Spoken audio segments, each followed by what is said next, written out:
Hello बच्चों, आज हम पढ़ने वाले हैं कक्षा 6 का हिंदी पाठ 14 लोकगीत। लोकगीत अपनी लोच, ताजगी और लोकप्रियता में शास्त्रीय संगीत से भिन्न है। लोकगीत सीधे जनता के संगीत हैं, घर गांव और नगर की जनता के गीत हैं। ये इनके लिए साधना को ज़रूरत नहीं होती। त्योहारों और विशेष अवसरों पर ये गाए जाते हैं। सदा से ये गाए जाते रहे हैं और इनके रचने वाले भी अधिकतर गांव के लोग ही हैं। स्त्रियों ने भी इनकी रचना में विशेष भाग लिया है। ये गीत बाजों की मदद के बिना ही या साधारण ढोलक, झांझ, करताल, बांसुरी आदि की मदद से गाए जाते हैं। एक समय था जब शास्त्रीय संगीत के सामने इनको हेय समझा जाता था। अभी हाल तक इनकी बड़ी उपेक्षा की जाती थी, पर इधर साधारण जनता की ओर जो लोगों की नज़र फिरी है, तो साहित्य और कला के क्षेत्र में भी परिवर्तन हुआ है। अनेक लोगों ने विविध बोलियों के लोक साहित्य और लोकगीतों के संग्रह पर कमर बांधी है और इस प्रकार के अनेक संग्रह अब तक प्रकाशित भी हो गए हैं। लोकगीतों के कई प्रकार हैं। इनका एक प्रकार तो बड़ा ही ओजस्वी और सजीव है। यह इस देश के आदिवासियों का संगीत है।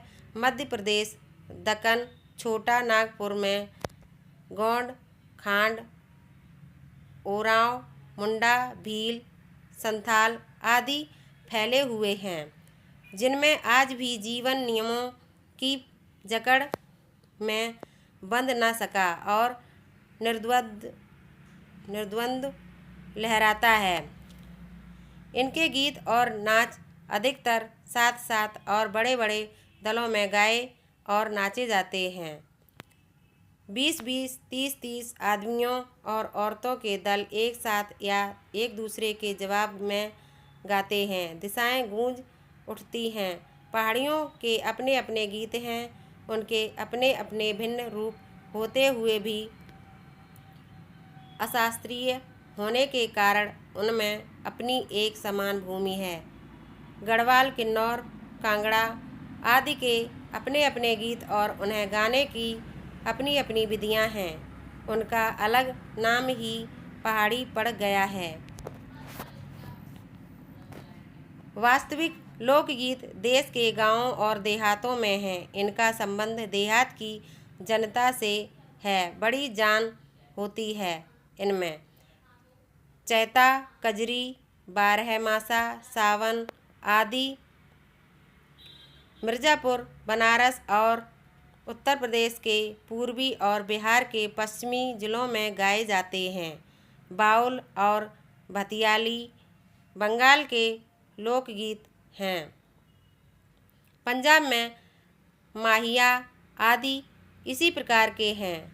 हीर रांझा, सोहनी, महिवाल संबंधी गीत पंजाबी में और ढोला मारू आदि के गीत राजस्थानी में बड़े चाव से गाए जाते हैं। इन देहाती गीतों के रचयिता कोरी कल्पना को इतना मान न देकर अपने गीतों के विषय रोज़मर्रा के बहते जीवन से लेते हैं, जिससे वे सीधे मर्म को छू लेते हैं। उनके राग भी साधारणतया पीलू, सारंग, दुर्गा, सावन, सोरठ आदि हैं। कहरवा, बिरहा, धोबिया आदि देहात में बहुत गाए जाते हैं और बड़ी भीड़ आकर्षित करते हैं।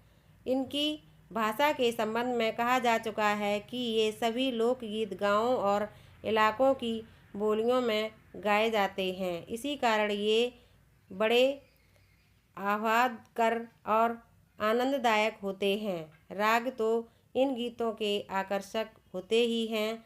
इनकी समझी जा सकने वाली भाषा भी इनकी सफलता का कारण है। भोजपुरी में करीब 30-40 वर्षों से विदेशिया का प्रचार हुआ है। गाने वालों के अनेक समूह इन्हें गाते हुए देहात में फिरते हैं। उधर के जिलों में विशेषकर बिहार में विदेशिया से बढ़कर दूसरे गाने लोकप्रिय नहीं हैं। इन गीतों में अधिकतर रसिक प्रियों और प्रियाओं की बात रहती है, परदेसी प्रेमी की, और इनसे करुणा और विरह का रस बरसता है।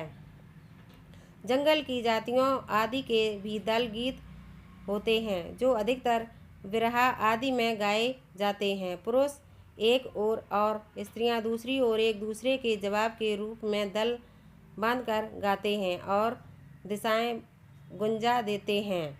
पर इधर कुछ काल से इस प्रकार के दलीय गायन का ह्रास हुआ है। एक दूसरे प्रकार के बड़े लोकप्रिय गाने आल्हा के हैं। अधिकतर ये बुंदेलखंडी में गाए जाते हैं। आरंभ तो इसका चंदेल राजाओं के राजकवि जगनिक से माना जाता है, जिसने आल्हा उदल की वीरता का अपने महाकाव्य में बखान किया, पर निश्चय ही उसके छंद को लेकर जनबोली में उसके विषय को दूसरे देहाती कवियों ने भी समय समय पर अपने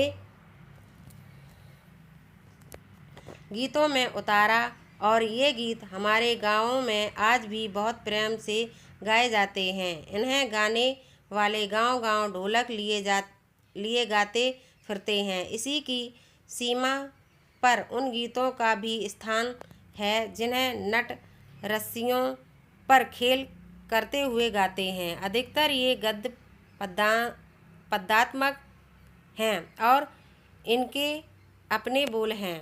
अनंत संख्या अपने देश में स्त्रियों के गीतों की हैं तो ये गीत भी लोकगीत ही, पर अधिकतर इन्हें औरतें ही गाती हैं। इन्हें सृजती भी अधिकतर वही हैं। वैसे मर्द रचने वालों या गाने वालों की भी कमी नहीं है, पर इन गीतों का संबंध विशेषतः स्त्रियों से है। इस दृष्टि से भारत इस सभी देशों से भिन्न है, क्योंकि संसार के अन्य देशों में स्त्रियों के अपने गीत मर्दों या जनगीतों से अलग और भिन्न नहीं हैं, मिले जुले ही हैं। त्योहारों पर नदियों में नहाते समय के नहाने जाते हुए राह के विवाह के मटकोड़ ज्योनार के संबंधियों के लिए प्रेमयुक्त गाली के जन्म आदि सभी अवसरों के अलग अलग गीत हैं जो स्त्रियां गाती हैं। इन अवसरों पर कुछ आज से ही नहीं, बड़े प्राचीन काल से वे गाती रही हैं। महाकवि कालिदास आदि ने भी अपने ग्रंथों में उनके गीतों का हवाला दिया है। सोहर, बानी, सहरा आदि उनके अनंत गानों में से कुछ हैं। वैसे तो 12 मासे पुरुषों के साथ नारियां भी गाती हैं। एक विशेष बात यह है कि नारियों के गाने साधारणतया अकेले नहीं गाए जाते, दल बांधकर गाए जाते हैं। अनेक कंठ एक साथ फूटते हैं। यद्यपि अधिकतर उनमें मेल नहीं होता, फिर भी त्योहारों और शुभ अवसरों पर वे बहुत ही भले लगते हैं। गाँवों और नगरों में गायिकाएँ भी होती हैं जो विवाह, जन्म आदि के अवसरों पर गाने के लिए बुला ली जाती हैं। सभी ऋतुओं में स्त्रियां उल्लसित होकर दल बांधकर गाती हैं, पर होली, बरसात की कजरी आदि तो उनकी अपनी चीज़ हैं जो सुनते ही बनती है। पूरब की बोलियों में अधिकतर मैथिल, कोकिल विद्यापति के गीत गाए जाते हैं, पर सारे देश के कश्मीर से कन्याकुमारी केरल तक और काठियावाड़ गुजरात राजस्थान से उड़ीसा आंध्र तक अपने अपने विद्यापति हैं।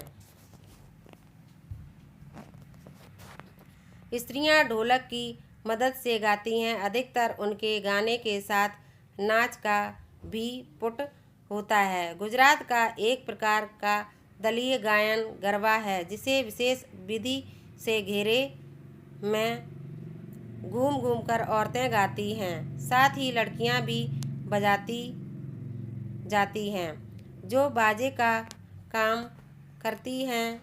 इसमें नाच गान साथ चलते हैं। वस्तुतः यह नाच ही है। सभी प्रांतों में यह लोकप्रिय हो चला है। इसी प्रकार होली के अवसर पर ब्रज में रसिया चलता है, जिसे दल के दल लोग गाते हैं। स्त्रियां विशेष तौर पर गाँव के गीतों के वास्तव में अनंत प्रकार हैं। जीवन जहाँ इठला इठला कर लहराता है, वहाँ भला आनंद के स्रोतों की कमी हो सकती है। उद्दाम जीवन के ही वहाँ के अनंत संख्यक गाने प्रतीक हैं। इस पाठ के लेखक हैं भगवत शरण उपाध्याय। थैंक यू बच्चों।